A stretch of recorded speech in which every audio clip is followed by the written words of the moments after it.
दोस्तों, शुमाली कोरिया वो मुल्क है जहां दिन का आगाज क्लॉक के अलार्म से नहीं बल्कि पूरे शहर में बजने वाले एक अजीबोगरीब सायरन और सरकारी प्रोपेगेंडा मौसीकी से होता है। लोग सुबह आंख खोलते ही अपने काम पर नहीं जाते बल्कि पहले अपने अजीम लीडर की मूर्ति या तस्वीर के सामने झुकते हैं। वहां हर घर, हर दफ्तर और हर स्कूल में लीडर्स की तस्वीर लगी होती हैं और इन तस्वीर को साफ करने के लिए एक खास कपड़ा दिया जाता है।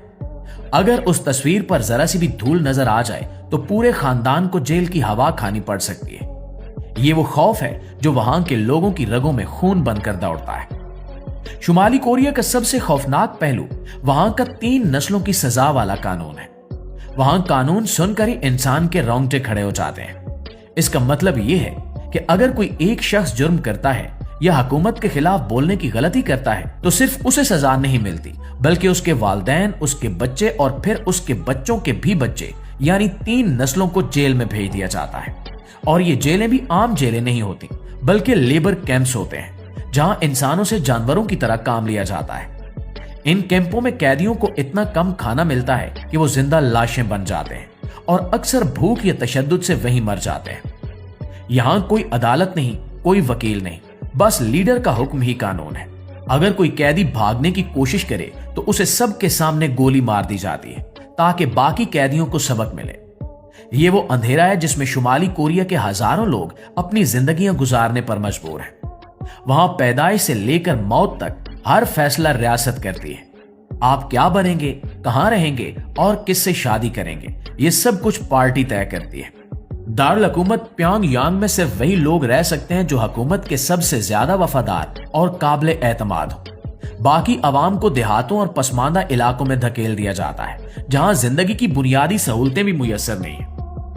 वहां की जिंदगी में एक और अजीब चीज यह है कि आप अपनी मर्जी से सफर नहीं कर सकते। एक शहर से दूसरे शहर जाने के लिए भी आपको ट्रैवल परमिट या इजाजत नामे की जरूरत होती है। ट्रेनें और बसें अक्सर खराब रहती हैं और बिजली का निजाम इतना बोसीदा है कि रात के वक्त पूरा मुल्क घुप अंधेरे में डूब जाता है।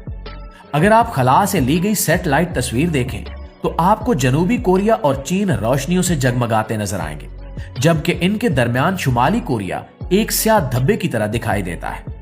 लेकिन हैरत की बात यह है कि वहां के अवाम को बताया जाता है कि वो दुनिया के खुशकिस्मत तरीन लोग हैं और बाकी दुनिया भूख और अफलास का शिकार है। चूंकि इनका बाहर की दुनिया से कोई राब्ता नहीं है, न इंटरनेट है और न गैर मुल्की अखबारात, इसलिए वो बेचारे इसी झूठ को सच मानते हैं। वहां स्मार्टफोन्स तो मौजूद हैं लेकिन इनमें वो ऐप्स नहीं है जो हम इस्तेमाल करते हैं, बल्कि एक खास नेटवर्क है जो सिर्फ मुल्क के अंदर काम करता है और उस पर भी हर लम्हे हुकूमत की नजर होती है। अगर कोई छुपकर गैर मुल्की रेडियो सुनने की कोशिश करे या जनूबी कोरिया की कोई फिल्म देख ले तो इसकी सजा मौत तक हो सकती है। हाल ही में ऐसी खबरें भी सामने आई हैं कि कुछ नौजवानों को सिर्फ इसलिए सख्त सजाएं दी गईं क्योंकि उन्होंने जनूबी कोरिया के फैशन या मौसीकी को अपनाने की कोशिश की थी।